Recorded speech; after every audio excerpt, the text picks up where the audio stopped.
Okay. Well, a very good afternoon, one and all, as our panel take their seats. As we were just saying, this is a time for something different, if I might put it that way, because the role in which consumers play such a vital part of getting our planet to net zero is quite clearly critical, and it can't be the case that consumers are dictated to or preached to. It is very much about taking people with us. So this session is all about the role that consumers can play. It will bring forward some discussion about data on consumer habits and demand for green products. And we're going to explore some of the policy and innovative business practices as well that can inspire consumers and accelerate the transition to sustainable products. And I think that word inspire is really very important. So I'm joined by a very distinguished panel. Thank you for being with us this afternoon. First of all, on my immediate left here is Helen Dickinson, who is the Chief Executive Officer of the British Retail Consortium. Next door is Richard Mattison, who is CEO of S&P Global Trucost, and also the President of S&P Global Sustainable One. Next door to Richard is Stephanie Pagni, who is the General Counsel of Monzo. And last but certainly not least at all, Jim Colvine, who is Senior Vice President, Product Management at Mastercard.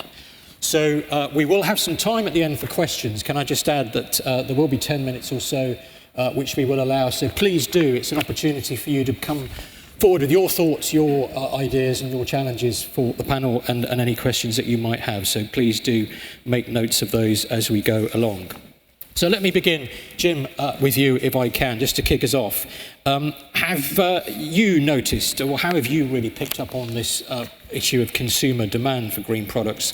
How have you seen it changing at Mastercard over the last few years, and how are you responding to those changes? Yeah, well, certainly I have seen a huge shift. I've been in payments industry for over 20 years now, and I would say that it's certainly accelerated over the last few years. I think there was a kind of a seminal shift in consumer consciousness, probably around the time of the Paris Agreement, 2015. And of course, we saw with the pandemic that I think that caused a bit of a reset in the consumer's mind about what things really matter at the end of the day. So, you know, and of course, we see so much on TV about the climate emergencies around the world all the time now. So I think that heightening, that acceleration of consciousness about global warming and its repercussions is certainly increasing and accelerating. Our research bears this out with consumers around the world, that especially amongst Generation Z, millennials, the desire to take action themselves, to do something to address climate change, but also, and quite importantly for businesses and us, around the businesses that they interact with and the retailers that they purchase from, that they must be demonstrably and sincerely taking steps around climate change. So, you know, that certainly has become more apparent and more abundant, that there is that demand, that consciousness out there. And as Mastercard, we're certainly not deaf to that. We work with our customers, the financial institutions and so forth, but we think about it in terms of an extended network. So there are customers that we serve, we connect. Then next ring out, if you like, there are the merchants, and then indeed the cardholders, and that's nearly 3 billion of those cardholders out there around the world, that if we could actually collectivize action across that network, that's a huge force multiplying effect. And one of the initiatives that we've launched is the Priceless Planet Coalition, which is our mission to restore, and I say restore because it's done in the most scientific, authentic way, restore 100 million trees around the world where climate, community and biodiversity goals are really well met. So that initiative is a coalition with our customers, and we've got 140 of those involved in that coalition. So it's that collectivization, but the real click next is to make sure that those coalition partners are involving their consumers in the fight. So for instance, we have partners that are running campaigns where that consumer switches to a greener action, takes a greener action. They might leave the car at home, they take the mass transit, or they might switch to paperless, something so simple but effective, and they will be rewarded for doing so. So it's giving them the opportunity and then rewarding them to do so. So Mastercard is leading that effort. We have other activities around sustainability innovation labs and so forth to bring out the next generation of environmentally sustainable focused products, which is my role at the end of the day. So definitely seeing the acceleration. Mastercard definitely doing some key initiatives around that particular regard. Thanks very much indeed, Richard. Jim, rather. Let's move, Richard, I want to talk about data now, because data is so important in us understanding exactly what we need to focus on. So how data drives the insight and the development of product, etc. So at S&P Global Trucost, you're providing a range of business intelligence, aren't you, on climate change that is designed to shift consumer demand and values, and that's the important emphasis, the shifting of demand and values. So what opportunities does this create for businesses who do that? And it's all about, I think, generating and creating competitive advantage. Yeah, I think that's right. So, I mean, thank you, first of all, for convening this panel, because I do actually think that we don't talk about this enough. There's a lot of discussion around pension funds and asset management, banks moving and shifting, but at the end of the day, we are all consumers. So this is a super important discussion.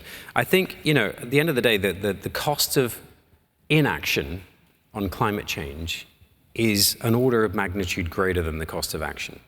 So that message doesn't always land. When people talk about the Green Deal and it costing any money for the average household, people kind of get an allergic reaction. What the message that's not told so often is actually the cost of doing nothing is going to be greater, especially on those who are, not as well off. And that includes in this country as well as in other countries. So I think the businesses that get that realize that there is a huge opportunity to think about being part of the greatest economic transformation of our time, which is this route to a net zero trajectory and a sustainable and equitable future. And it's also risk reduction, because if you don't do that, let's say we have a carbon tax that hits your business, then your products are going to end up being more expensive if you don't manage what you're doing. And so the car manufacturers have obviously really woken up to this, which is the reason they're not pursuing electric vehicles out of philanthropy, they're pursuing it out of a need for a systemic business model change in terms of technology. But I also think there's an opportunity to harness the power of the consumer. So let me give you a couple of examples of that. Alipay, Ant Financial is one of the largest, if not the largest, financial company in China, and they have 900 million clients. And some time ago in 2016. They kicked off an initiative, and they have a payment system, much like Apple Pay or any other payment system, which is called Alipay. And they kicked off an initiative whereby, by using Alipay, you can download an app called Ant Forest, and if you're paying for goods and services that are more sustainable, according to the calculations that they made, they would give you a credit for that. And the credit looked like a tree that grew in the app. So this is like gamification. This is sort of the green Tamagotchi, if you like. So the tree grows, the more you nurture it through your consumer behavior. What has happened as a consequence of that is that now has 600 million users, and of this app that is planting trees for free on behalf of people just going about their normal lives trying to be more sustainable. And that has planted 326 million trees as of, I don't have latest numbers, but as of 2021. Now that's a land area the size, 2 times the size of Greater London. And they're now the largest tree planter in China. And so through understanding, consumer motives and consumers wanting to do better, I think you can harness the power of the consumer, because the appetite is there. The challenge will be to ensure that you can do that kind of thing at cost parity or no extra cost, and ensuring that you are transparent in the information that you're providing to the end consumer to allow them to make choice. Thanks very much. Let's get a view from the retail consortium of Britain, from Helen. Helen, do you think that the retail sector itself is responding appropriately to these shifts in demand and values that we're talking about? I would love to be able to say yes, but whatever they are doing, it is not enough. We need to do more and we need to go faster. But I would say that if I look back over the last few years, there is a whole load of bundles of good news. Awareness is up. Ambition is up. I mean, we have an initiative within the BRC. It's a roadmap. It's not just an ambition. It has a net zero target of 2040, not 2050, for all the products that are sold across the industry. And it has a series of milestones, and there is a growing momentum of the businesses that we engage with that are involved in that. So ambition, awareness is up.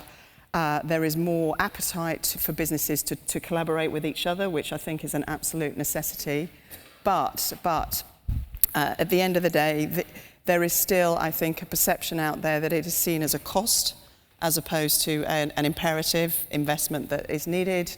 And two of our roadmap has got 5 pathways: the own operations, the data that is collected, the logistics. The 2 biggest issues are the remaining 2 pathways. One is scope 3. That is 90% of the impacts of carbon of the products that we buy, 80 to 90 is in scope 3. So how far down the supply chain do you go? How do you influence not only your suppliers, but your supplier's suppliers? So that is a big challenge. And the other big challenge is the subject of this panel, which is influencing consumer behaviours. And from a household point of view, 1/3 of our household's emissions is the products that we are buying. And that is a great opportunity for the industry, but also a challenge. And the idea that it can only be driven by the preferences of consumers is, that in itself is not enough. The industry needs to help people make better choices, because at the moment we've got a disconnect between what people say they would like to do and what they're actually doing. So everybody, I think in terms of sort of preferences, the preference to sort of price tops everything pretty much always for most people, particularly at the moment, if you look at inflation being this high. And yet everybody is also saying, on the other hand, that they want to make more sustainable choices. They need help in doing that. And just to give you a sort of classic example of the sort of confusion that is out there, take something like reusable plastic bags. So the legislation was changed in this country. So a bit of your point about if you don't do it first, then legislation will come and get you. The legislation was changed. We're all, 90% of us now, taking our reusable plastic or reusable bags when we do our shop.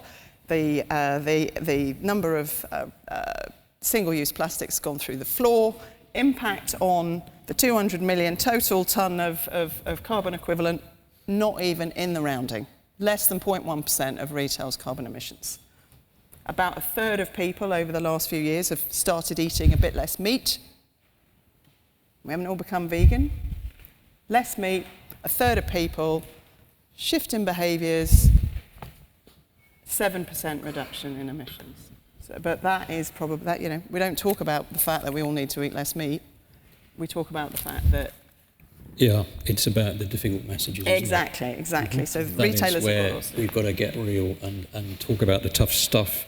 And ultimately it is about changing behaviour and how much people are prepared genuinely then to do these things and do them differently.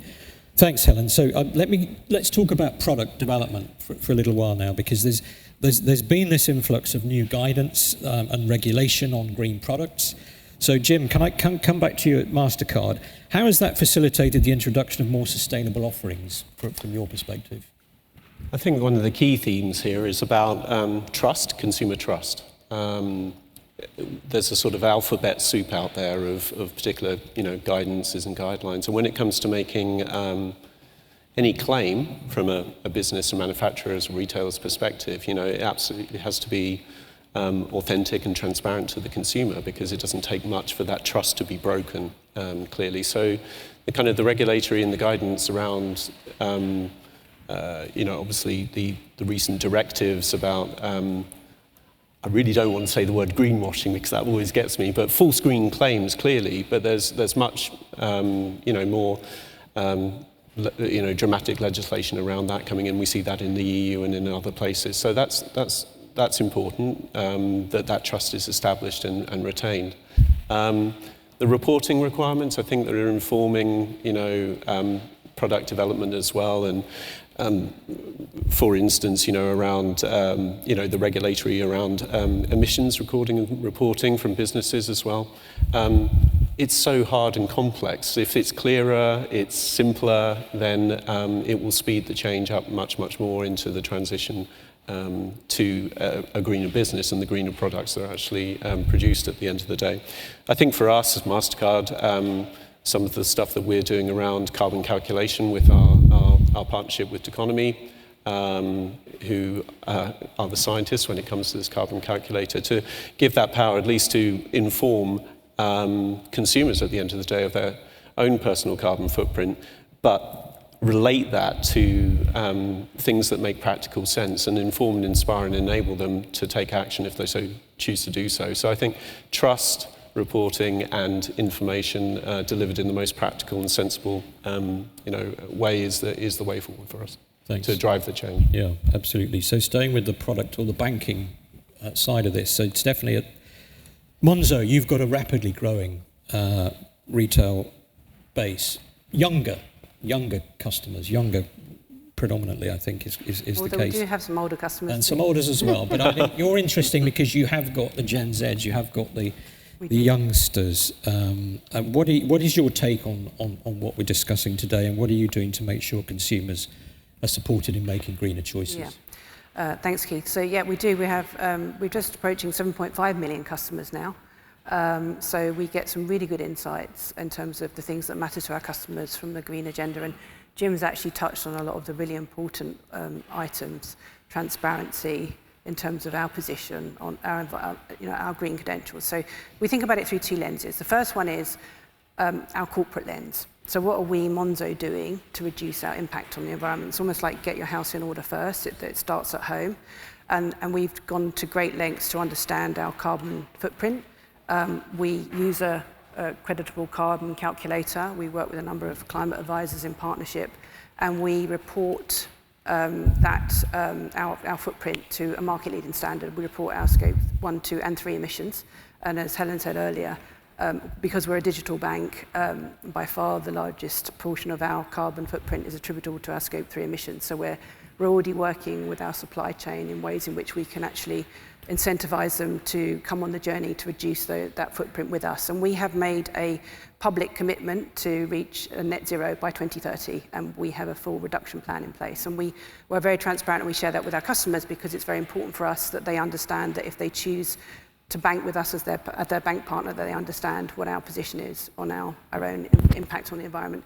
The other lens that we think about is helping the customer to understand the impact of their own activity. And in that regard, today, their car-related activity with us, so when they know that when they come and transact with Monzo, from the sort of production pipeline, the creation of the cards and the shipping and the actual card transaction itself, from a sort of scheme standpoint, is also net zero today. And we're achieving that through purchases, removals right now, in terms of high quality removals. So they're the two big lenses through which we think about it in terms of our own position with consumers, to let them make an active choice and be really transparent about our position. And how are your customers responding to that? Very positively, and I think that we have a very high degree of connection with our customers. We've built a huge community base. Everything we do is really in response to what our customers ask us that they need. Very much all the tools we've built are to help customers stay in control of their financial lives. So we know that these are the areas that are of interest to our customers. They ask us, they want to know what's Monzo doing to reduce its impact on the environment, and they also want to understand, increasingly want transparency around their own impact so they can, as Jim said, make some informed decisions. Great, thanks very much. Let's turn the discussion now to policy, which is all important. I always think this boils down usually to two things: policy and money, funding. So on policy, Helen, let me come to you on policy. From your perspective, the retail sector, how can it help bridge the gap between consumers wanting, and you talked earlier on about better choices, wanting to make better choices, but how affordable they may or may not be. So it's this, I want to do this, but I'm not necessarily sure that I can afford to do it. Yeah, so I think ideally you want to take price out of the equation, right? So you don't want to have a price differential between something that is more sustainable and isn't, because 9 times out of 10 people are going to choose the one that's more affordable. So from policies from a touch briefly on government in a minute. But from a retailer point of view, things that that they are, experimenting with, working on, are incentivising people to make better choices. So you think about how loyalty schemes might work. They can do work and are working to help people, sort of point people to. They're very good at helping us make the decisions that they'd like, or the products that they'd like us to buy. So how what's promoted in different parts of websites, or where it sits on a shelf, for example, in a store, and what those loyalty schemes might look like. The services that they're offering. So we were talking out there in the room earlier about the sort of circular economy, about repairing, refurbishing, recycling. So the facilities that actually sit around. So not just thinking about retail in the context of just person, retailer A selling to customer B. It's what other services that actually sit around it. And we are, definitely the cost of living crisis is accelerating that shift in desire to buy previously owned goods. So that is another thing that retailers can do. And then obviously the biggest thing is just looking at the products themselves. But I think there is a role for businesses. That, I think, is the biggest role. There is also a role for government. And a lot of the policy action, I think, is quite slow.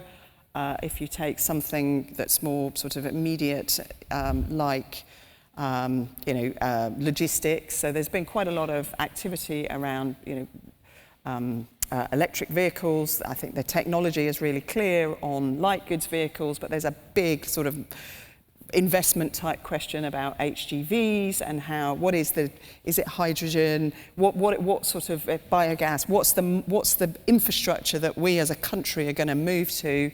And the sooner that you get the clarity on that, then I think, I'm sure there's more people in the audience that are the financiers, but the businesses are ready to invest, but they just need to know what the framework might look like. So government role, but the most important thing, I think, we can't just wait for that to happen. The industry needs to act and help people make the better choices. Great. Anything that you can identify that's the big lever in that space? You talked about the difference between the plastic and the meat. Is there anything that you can see that could be another?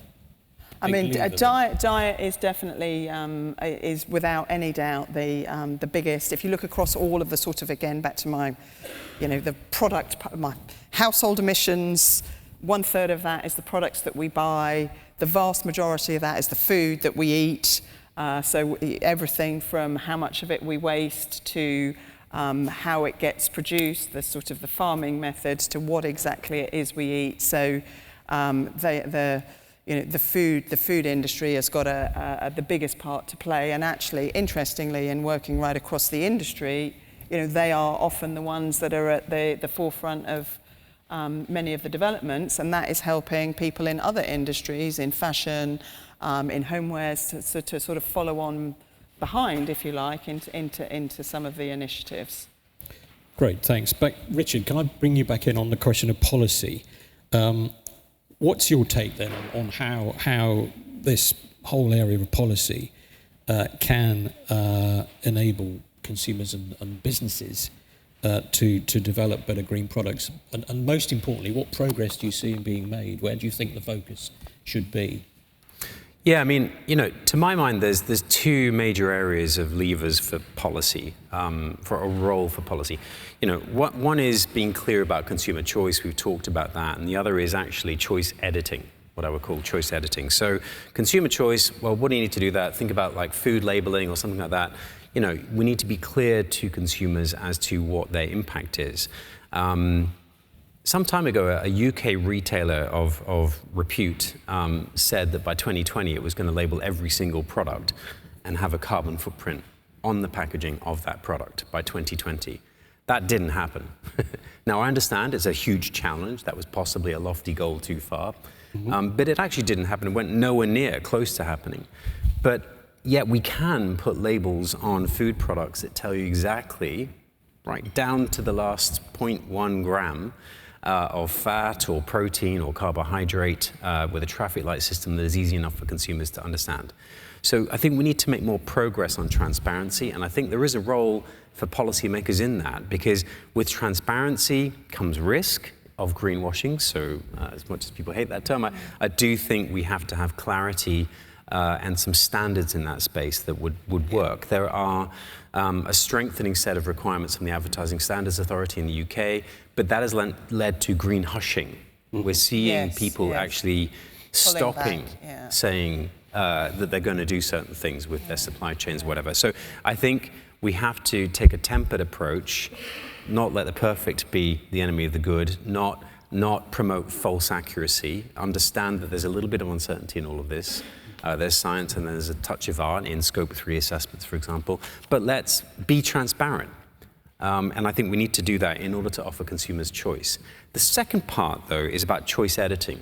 So what I mean by that is, I actually think that there is a role for businesses to understand what they're putting on the shelves, to understand what they're offering to their customers, and to edit what is being offered to customers. Because you can't expect the consumer to understand every single element of a carbon footprint of the millions of products on our shelves today and make choices around that.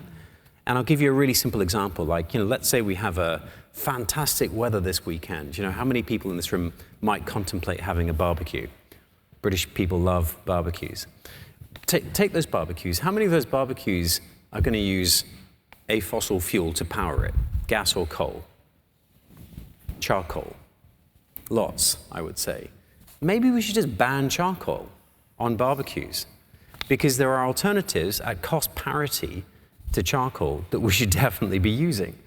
And that would be called choice editing. That's actually the responsibility of the retailer to give you more responsible choices. And I think we need to think a little bit more about that kind of approach.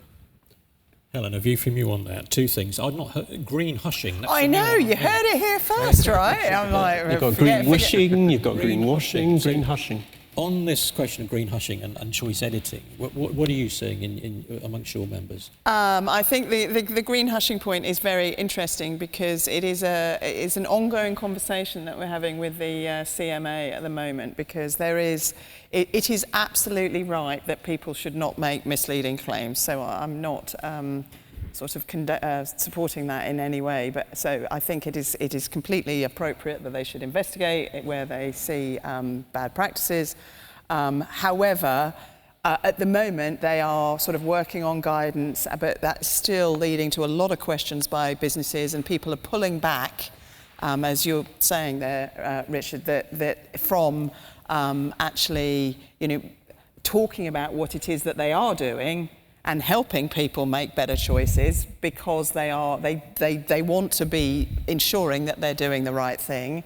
And particularly for retail brands, everybody's probably heard of them. So when you get pulled up for something, it ends up on the front page of the every single newspaper in the country. So there is a big risk there that it will pull behaviour the wrong way unless we can really ensure that guidance is clear. So that is, I think that is, it's an ongoing conversation, because there's no this is new territory, right? Like anything, creating the traffic light labelling that went on to food packs took decades. Luckily I wasn't even in the BRC then, but it was, as I understand it, I think it took decades, maybe 10 years of engagement, retailer A's label versus retailer B, it just a long time. And then the second point was editing. I completely agree, 100%, very simple. It's back to this thing that you cannot rely on consumers alone to make better choices. You have to. It is the industry's job to help people make those better choices, whether it's how products are made, what the actual offer looks like, and the whole reuse, refurbish, recycle, the building of the circular, just all of that is all part of the job of business to help their customers do the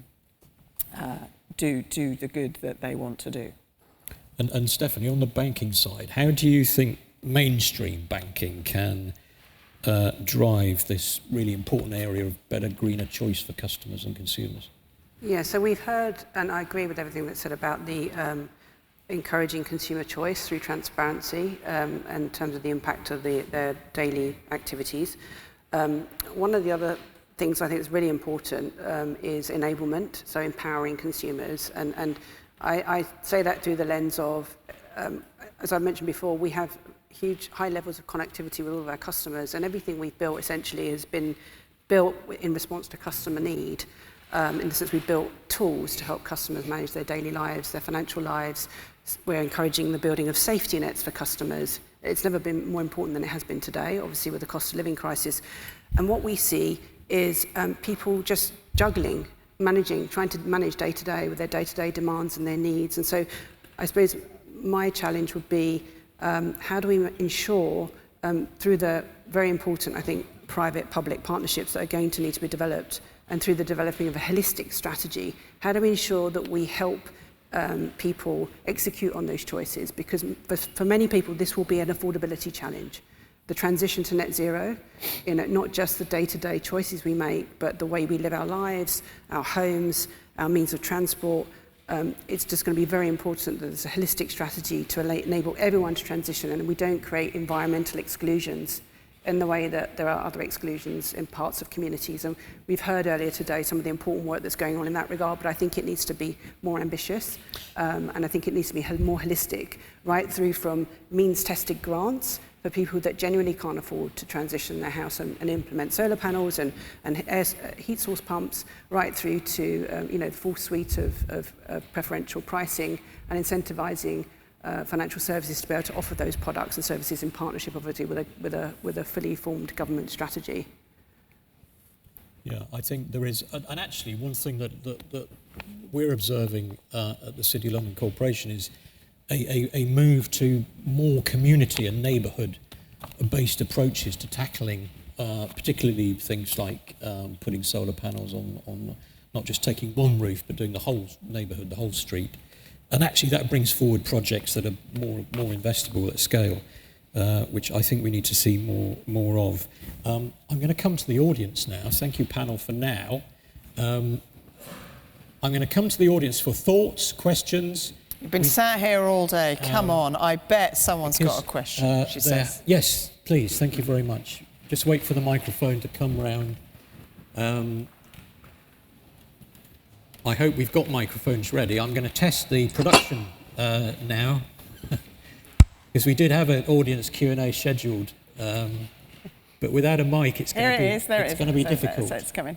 Yeah, the lady with the. I'm just filling Ad-libbing. On live TV. Have we got a microphone? Oh yes, excellent. Thank you. Hi, Prue Ashby, London and Partners. Interesting about the modifying of labels. I'm thinking, is there a role for the financial institutions to say if you buy something with an app and then you communicate on your app how much carbon emissions that product has used, so that the financial institutions are actually communicating that to the consumer to save all the policy issues with labelling? I think there certainly is. I mean, today we communicate to our customers the fact that their car-related activity, not the underlying purchases they're making, but the actual activity associated with using a card and through the card scheme networks like Mastercard, is net zero. But that is obviously reliant upon, and we would absolutely be a partner in trying to be transparent with consumers about the impact of their underlying activity. But of course that relies on transparency in the supply chain, and for the underlying retailers themselves to have transparency and visibility over, so that there can be a true credential wrapped around that. Because otherwise, as Jim said earlier, it's really important that if that type of product is manifested, that it can stand behind it and there's trust, and so the consumers actually can trust in the information they're being given. If I may, I mean, yeah, absolutely, that we're doing this already, but it's not perfect. So we have a solution which will integrate with a consumer's mobile banking app that will give them, alongside their transactional information, it will give them an approximate carbon score for that particular transaction wherever it was made. But there isn't a framework at the moment that everybody is using, and that it's consistent the end and game, that is understood. The end game is to get that as granular and accurate as possible, for sure, right down to the product level, the SKU level, so-called. You know, that's still a way off. We've got to be realistic about that, because we need a universal standard, if you will, or at least a standard. System. Yeah. Exactly. So, we see a lot of value in that, because we're not telling people what to spend on. We're trying to inform them a little bit more, so that when that opportunity arises, that they can make greener choices if they choose to do so, and if that fits within, we're all talking about budgets here, within their budget as well. I think standards is a huge part of that, because you want to make sure you're comparing like with like across platforms. Exactly. Data challenges in that space, Richard? Huge. So, and the solution is? Not to wait for the perfect is a solution. Right. I think, honestly, we're always going to, look, you know, at the end of the day, take, you know, whatever the number of products is on a supermarket shelf on average every single day. 30,000. 30,000. Take those 30,000 products, take every single supply chain of those products, which actually varies per product. Yeah, and per retailer. And per retailer, and per region, I would guess. And per time of year. And per time of year. So actually, it's impossible at the moment. I mean, you know, technology could solve this in some ways. Blockchain, distributed ledger technology might help here, tokenization, various other things, but I do think that we're still a way off. So in the meantime, what do? We wait 10 years for ChatGPT and blockchain to solve this, or do we actually sort of start making some progress that's better than what we're doing today? So I think, yeah, the data challenges are big, but we should definitely get started in being more transparent about what, you know, the daily. I would love it, for example, if people are very keen on collecting air miles. People are very keen on shopping at a retailer and collecting some form of points which is used for something else, right? But, you know, there's not a lot of choice out there for getting a credit for being more sustainable. So people intuitively do it. They want to become more plant-based. They want to, you know, people are intuitively shifting in that direction. But we should be explicit about it, not intuitive. Yeah, link it to loyalty, link it to incentives. And I think your comment about not letting the perfect get in the way of the good is absolutely. Lots of hands now. Yes, lady in the yellow top. Thank you, Harriet Hannibal from Cambridge, and great discussion. I think, you know, the focus here has been very much around consumers in terms of what they buy, but we are financial consumers as savers, as lenders, and with our pensions. And there's something about how the financial sector in the UK, but also globally, is communicating about, or lacking communicating the exciting things that money can do over time, perhaps not perfectly, but striving to do better. And I wonder if you just could comment on that, both in terms of how we could communicate better, in terms of being a part of a financial enabler of transition, and really good ESG outcomes, while being conscious of not wanting to overstate what we're able to do or know that we're doing.